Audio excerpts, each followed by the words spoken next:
اعوذ باللہ من الشیطان الرجیم بسم اللہ الرحمن الرحیم قال اللہ تعالی فی کتابہ المجید بسم اللہ الرحمن الرحیم فمن کان منکم مریضا او علی سفر فعدۃ من ایام اخر۔ عزیزان گرامی قدر، ہمارا آج کا موضوع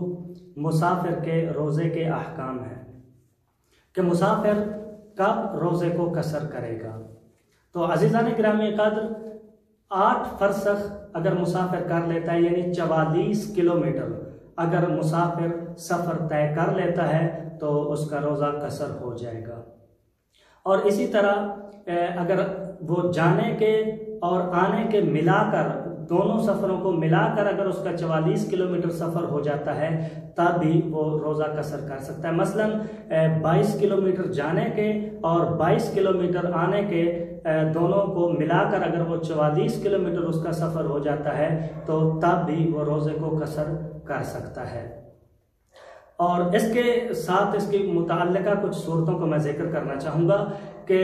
اگر مسافر ظہر سے پہلے سفر کرتا ہے، مثلا زوال آفتاب سے پہلے سفر کرتا ہے تو اس کے روزے کا کیا حکم ہے، اور اسی طرح اگر وہ زوال آفتاب کے بعد سفر کرتا ہے تو اس کے روزے کا کیا حکم ہے۔ اگر مسافر زوال آفتاب سے پہلے سفر کرتا ہے، مثلا زوال آفتاب سے پہلے وہ حد ترخص کو عبور کر دیتا ہے تو اس کا روزہ قصر ہوگا۔ ہاں، اگر مسافر زوال آفتاب کے بعد سفر کرتا ہے یا پھر زوال آفتاب کے بعد حد ترخص کو عبور کرتا ہے، کراس کرتا ہے، تب اس کا روزہ قصر نہیں ہوگا بلکہ اس دن کے روزے کو وہ پورا کرے گا۔ اور دوسری صورت کہ اگر مسافر حد ترخص سے نکلنے سے پہلے کوئی ایسا کام کرتا ہے کہ جو روزے کو باطل کرتا ہے تو اس کے اوپر کفارہ واجب ہو جائے گا، اس دن کا وہ کفارہ ادا کرے گا۔ یعنی حد ترخص سے نکلنے سے پہلے مسافر کوئی ایسا کام انجام نہیں دے سکتا کہ جس سے روزہ باطل ہو۔ اور اسی طرح اگر مسافر زوال سے پہلے وطن واپس لوٹ آتا ہے یا اس مقام پر واپس آ جاتا ہے کہ جہاں پہ وہ 10 دن قیام کرنا چاہتا ہو تو اس دن کا وہ روزہ پورا کرے گا، روزہ رکھ سکتا ہے۔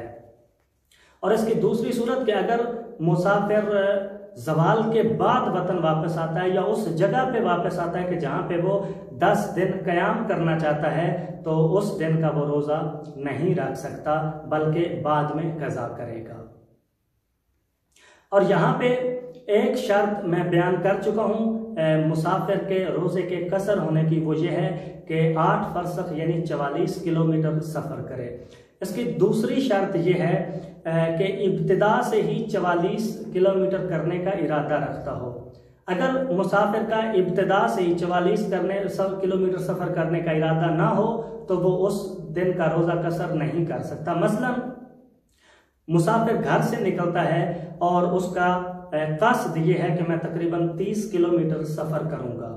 اور 30 کلومیٹر سفر کرنے کے بعد پھر وہ دوبارہ آگے 20 یا 25 کلومیٹر سفر کرنے کی نیت کرتا ہے تو ان دونوں کو ملا کر اگرچہ یہ 44 کلومیٹر بنتے ہیں لیکن وہ قصر نہیں کر سکتا، کیونکہ اس کی ابتدا سے ہی 8 فرسخ یعنی 44 کلومیٹر سفر کرنے کی نیت نہیں تھی۔ اور تیسری شرط جس کو میں ذکر کرنا چاہوں گا وہ ہے استمرار القصد، کہ وہ ابتدا سے لے کر آخر تک اپنے قصد پر باقی رہے، یعنی اس نیت پر باقی رہے کہ میں 44 کلومیٹر سفر کروں گا۔ اگر درمیان میں کسی وقت وہ اپنی نیت کو تبدیل کرتا ہے اور پھر دوبارہ اپنی نیت پر آتا ہے تو اس طرح اس کا روزہ قصر نہیں ہوگا، وہ 44 کلومیٹر پورے نہیں کر سکتا۔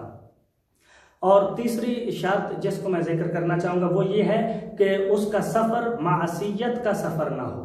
اگر اس کا سفر معصیت کا سفر ہوگا تو اس دن کا روزہ اس کا قصر نہیں ہوگا بلکہ وہ روزہ پورا کرے گا۔ معصیت کا سفر، اس سے مراد یہ ہے کہ اس کا سفر گناہ کا سفر ہو، جیسا کہ وہ شراب خوری یا زنا کاری کے لیے یا اس طرح کسی بھی چوری ڈکیتی کے لیے یا کسی مومن کو اذیت دینے کے لیے وہ سفر کر رہا ہے تو اس دن کا روزہ اس کا قصر نہیں ہوگا بلکہ وہ روزہ پورا کرے گا۔ یا جتنے دن بھی وہ سفر میں رہے گا اور وہ کسی ایسے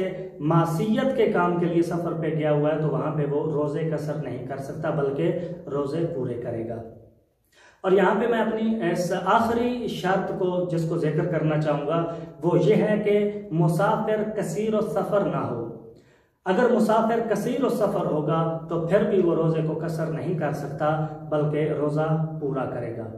اب یہاں پہ میں کثیر السفر کے معیار کو ذکر کرنا چاہوں گا کہ کثیر السفر کسے کہتے ہیں۔ جیسا کہ ڈرائیور یہ کثیر السفر ہوتے ہیں، اور اسی طرح اسٹوڈنٹس یہ بھی کثیر السفر ہوتے ہیں، اور اسی طرح کوئی اور جو اسی طرح ہر روز سفر کرتا ہو یا مہینے کے اکثر ایام میں سفر کرتا ہو کثیر السفر شمار ہوگا۔ کثیر السفر کا عزیزان گرامی قدر معیار کیا ہے، کیسے دیکھیں گے کہ یہ شخص کثیر السفر ہے؟ اگر ایک شخص ایک مہینے میں تقریباً 10 سفر کرتا ہے اور یہ 6 مہینے تک لگاتار وہ 10 سفر کرتا رہتا ہے تو 6 ماہ بعد وہ کثیر السفر شمار ہوگا، یعنی 6 ماہ بعد وہ روزہ قصر نہیں کر سکتا، نماز قصر نہیں کر سکتا بلکہ اپنی نماز کو پورا پڑھے گا اور روزے کو پورا کرے گا۔